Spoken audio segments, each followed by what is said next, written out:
Ethan Carter was used to silence. Not the calming, contemplative kind, but the heavy, oppressive sort that seeped into the crevices of his life. His sprawling penthouse in the heart of the city offered him a $1 million view, but it also amplified the emptiness that echoed within its walls. It had been 3 years since Emily, his wife, passed away. 3 years since his world had unraveled. Back then, his business had been on the brink of collapse, and he'd thrown himself into work, determined to build an empire for his daughter, Lila. Failure wasn't an option. Not when his inability to provide for Emily during her illness had haunted him every day since her death. Now his company was a towering success, but the cost was steep. The man behind the empire was a shadow of his former self. The only tether to his humanity was Lila. She was 6 years old, but already wise beyond her years, her big brown eyes watching him with an understanding far too deep for a child. She never complained when he skipped parent-teacher meetings or when work forced him to cancel their rare outings. She just smiled, saying, "It's okay, Daddy," as though reassuring him was her responsibility. That morning, Ethan walked into Layla's room to find her already dressed for school. She stood by her bed, clutching her backpack and her stuffed rabbit. "Morning, Princess," he said, his voice softer than his usual businesslike tone.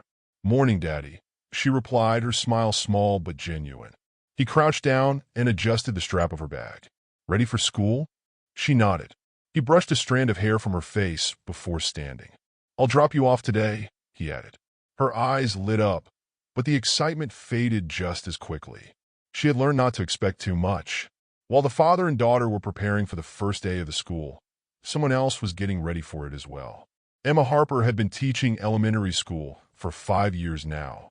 She loved her job, her students, and the small classroom where she spent her days nurturing curious young minds.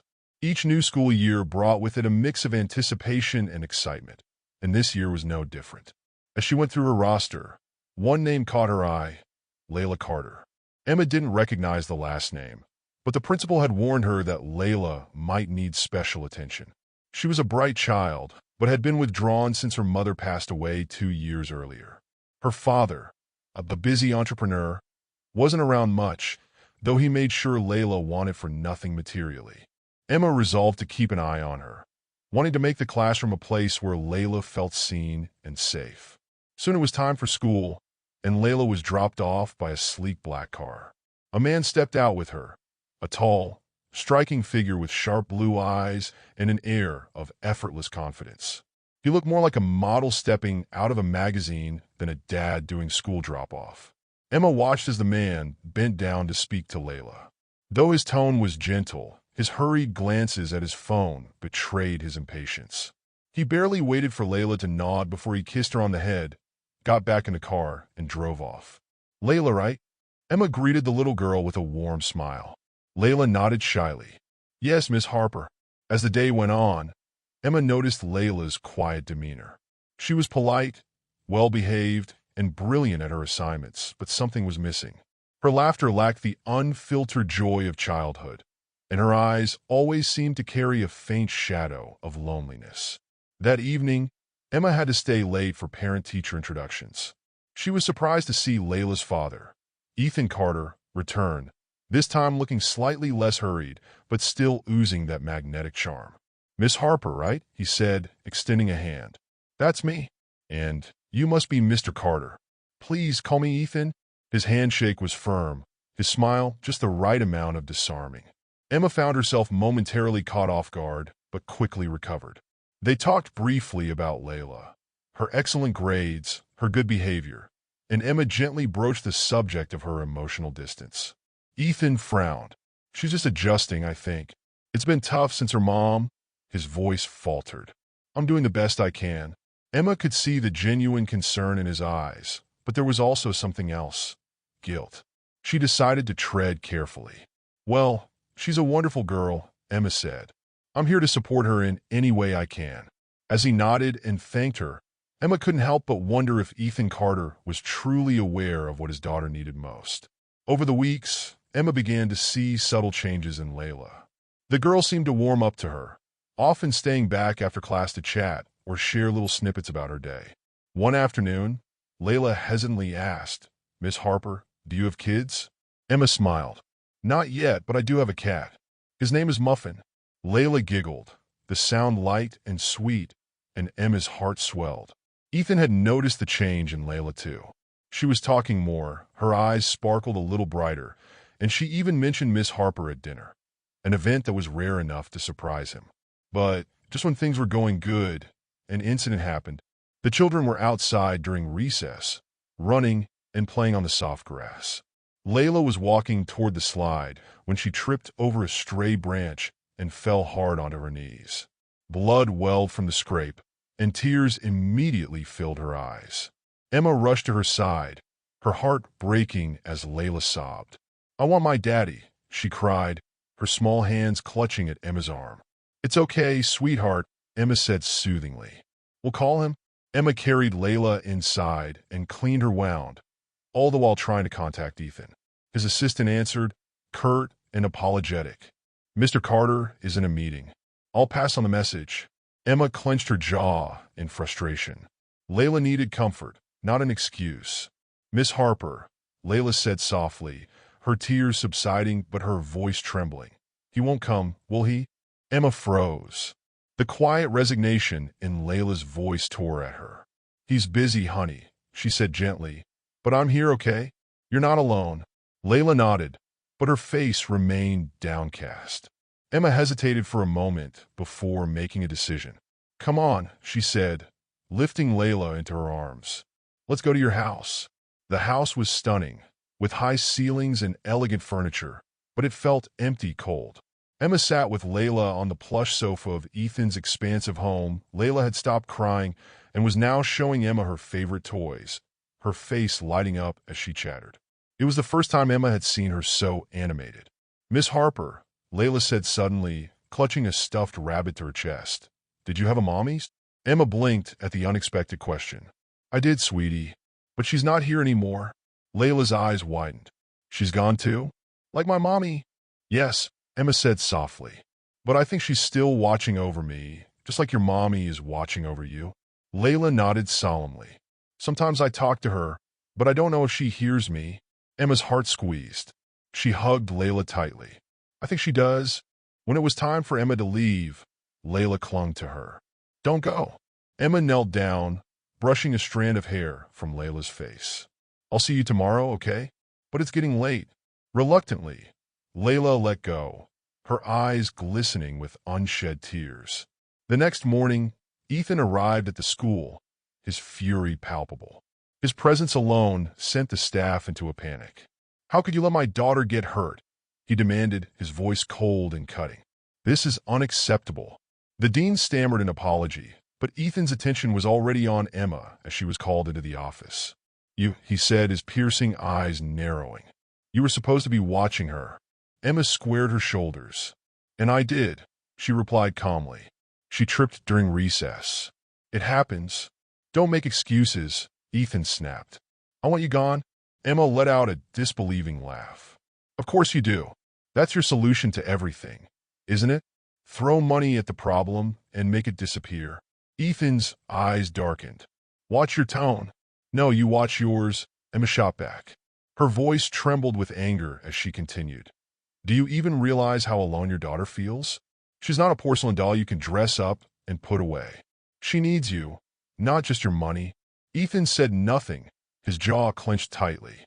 Then, without another word, he turned and walked out, leaving Emma seething and the dean sweating bullets. That night, Ethan sat in his study, replaying the footage from his home security cameras. He watched Layla in the playroom, alone, her small hands listlessly turning over toys.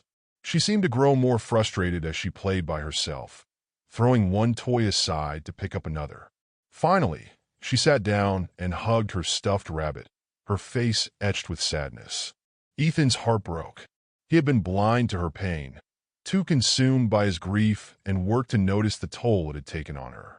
Then he saw the footage of Emma with Layla, the way his daughter's face lit up, the unrestrained joy in her laughter.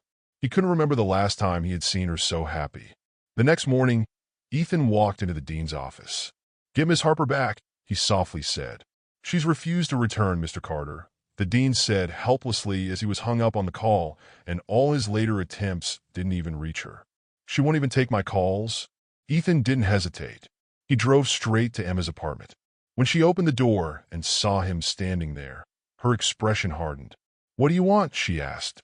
"To apologize," Ethan said. He bowed his head. "I was wrong. I didn't realize how blind I've been to Layla's needs. I need you to come back." Emma crossed her arms. "You think everything can be fixed with an apology?" "Maybe not," he admitted, "but I'll do whatever it takes.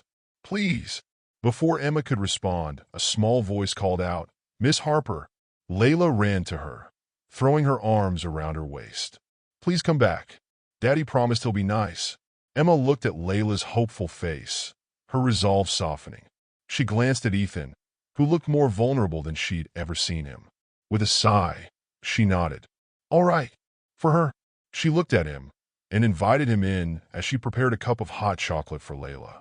Ethan looked around. The place wasn't bad, but it was clear that she was the only one living around. Emma seemed to notice his gaze and replied, confirming his doubts. Her father lived in the countryside, and she was alone here in the city working as a teacher. Ethan's eyes slowly seemed to lit up upon hearing that. He looked at Emma and suddenly offered her a job. "If you were living alone, I don't think it matters where you live. How about joining us Layla's live-in-home tutor?" Emma is stunned by the sudden change of events, and before she could even respond, Layla's jumped up in joy, hugging her dad, while turning her head to look at Emma with expectation blooming in her eyes. "This?" Emma was still hesitant. It was all too sudden. "I will make sure that you don't regret it. I will give you ample compensation long as you agree." Ethan looked towards her with a smile. Money was not a matter for him as long as her daughter was happy. "I don't know," Emma said cautiously. "It's a lot to consider." Before she could say more, Layla ran to her, tugging at her hand. "Please, Miss Harper. I promise I'll be good. You can sleep in my room if you want. We'll have so much fun." Ethan's eyes softened as he watched Layla's eager face. "I know it's unconventional," he said, his tone uncharacteristically humble, "but Layla trusts you. And I trust you. She needs stability, and I think you're the person who can give her that." Emma looked from Ethan's earnest face to Layla's wide, pleading eyes. How could she say no to that? "All right," Emma said finally. "I'll give it a try." Layla let out a squeal of delight, throwing her arms around Emma. "Yay! You're the best, Miss Harper." Moving into the Carter household was an adjustment for everyone that night. Emma had a deep conversation with Ethan, listing conditions on how much involvement he would have in the house from now on. She stated that though the salary he provided was very lucrative, it didn't mean that his job was over there. Ethan nodded, willing to do his best, and listened to Emma. On her first morning, Emma walked into the expansive kitchen to find Ethan in the middle of an awkward attempt to make pancakes. The kitchen counter was covered in flour, and Layla stood on a stool beside him, trying to help. Emma laughed softly. "Need some help?" Ethan turned, his cheeks slightly flushed. "I thought I'd make breakfast. It's not going as planned." Emma rolled up her sleeves and joined them. Together, they managed to whip up a batch of slightly lopsided but edible pancakes. Layla declared them the best pancakes ever, and Ethan shot Emma a rare, grateful smile. It was moments like these that began to chip away at the formal distance between them. Emma realized that beneath Ethan's reserved exterior was a man trying desperately to be a good father, even if he didn't always know how. Over the weeks, Emma's presence in the house became natural. She worked with Layla on her studies during the day, and in the evenings, they played board games or watched movies together. Ethan often joined them, though he was initially hesitant. It wasn't long before he found himself genuinely enjoying the time they spent as a trio. One rainy evening, they decided to play charades. Ethan, ever serious, struggled to act out his clue, a lion. His stiff, awkward roars had Emma and Layla in stitches. Emma laughed so hard she had to clutch her stomach, tears streaming down her face. "Stop laughing," Ethan grumbled, though his lips twitched. "I'm trying my best. That's what makes it so funny." Emma gasped, unable to contain herself. For the first time in years, Ethan found himself laughing too, real, unrestrained laughter that felt foreign but so very welcome. As their lives intertwined, Ethan and Emma began to see each other in new lights. One evening, after putting Layla to bed, Ethan found Emma sitting on the porch swing, gazing at the stars. "Couldn't sleep?" he asked, stepping outside. She smiled softly. "Just needed some fresh air." He sat beside her, the silence between them comfortable. "Thank you for everything you've done for Layla," he said after a moment. "She's happier than I've seen her in years." "She's an incredible little girl," Emma replied. "You've done well with her." Ethan looked at her, his expression unreadable. "I haven't done it alone." The air between them shifted, charged with something unspoken. Emma quickly looked away, her heart fluttering in a way she hadn't felt in years. Of course, it wasn't all smooth sailing. One morning, Emma caught Ethan sternly reprimanding Layla for spilling milk at breakfast. Layla's face crumpled, and she muttered a tearful apology. "Ethan," Emma said gently but firmly, stepping in. "It's just milk. Accidents happen." Ethan bristled. "She needs to learn to be careful." "And she will," Emma replied, her tone unwavering. "But she's a child. Let her be one." Ethan fell silent, his jaw tightening. Later that evening, he found Emma in the library. "I shouldn't have snapped this morning," he admitted. "You were right." Emma looked up from her book, surprised. "It's not about being right. It's about giving her space to make mistakes." Ethan nodded, his gaze lingering on her. "You're good at this, at understanding people." She blushed slightly, looking away. "It just takes patience. Something I clearly need to work on," he said with a self-deprecating chuckle. Emma smiled, the tension easing. One weekend, Ethan surprised Emma and Layla with an outing to the countryside. He had arranged a picnic at a serene lakeside spot, complete with a small rowboat. As they sat on the blanket, eating sandwiches and watching the water, Ethan found himself captivated by the sight of Emma laughing with Layla. The way her hair caught the sunlight, the way her laughter was so genuine, it stirred something in him he hadn't felt in years. That evening, as they rowed back across the lake, Layla fell asleep in Emma's lap. Ethan glanced at her, his expression softening. "You've brought something into our lives I didn't realize we were missing." Emma met his gaze, her heart skipping a beat. "And you've reminded me what it feels like to belong somewhere." The outings continued, and soon people began to notice them as a trio. On one such trip to the zoo, a passerby remarked, "What a lovely family you have." Emma and Ethan froze, their faces heating in unison. Layla, however, beamed. "Thank you," she chirped, as though the comment were the most natural thing in the world. Later, as they walked back to the car, Emma dared to glance at Ethan. "That was awkward, was it?" Ethan asked, his tone unreadable. But the corner of his mouth twitched, betraying a small smile. As Layla's birthday approached, she became unusually secretive. When the big day arrived, Ethan and Emma surprised her with a party at home. After the cake was cut and the presents opened, Layla stood on a chair and made an announcement. "I have a birthday wish," she said, her voice clear. "I want Miss Harper to be my mommy." Emma froze, her cheeks flaming. Ethan's eyes widened in shock. "Layla," Emma began, but she stopped when she saw Ethan pull something from his pocket. "I was going to wait," he said, his voice steady but filled with emotion. "But maybe now's the right time." He opened the small velvet box, revealing a beautiful ring.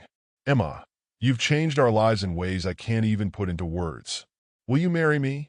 Emma's eyes filled with tears. "Yes," she whispered, her voice breaking. Layla cheered, throwing her arms around both of them. For the first time in years, Ethan's home was filled with love, laughter, and the promise of a bright future. That's all for today. If you like the story, then hit that subscribe button for more.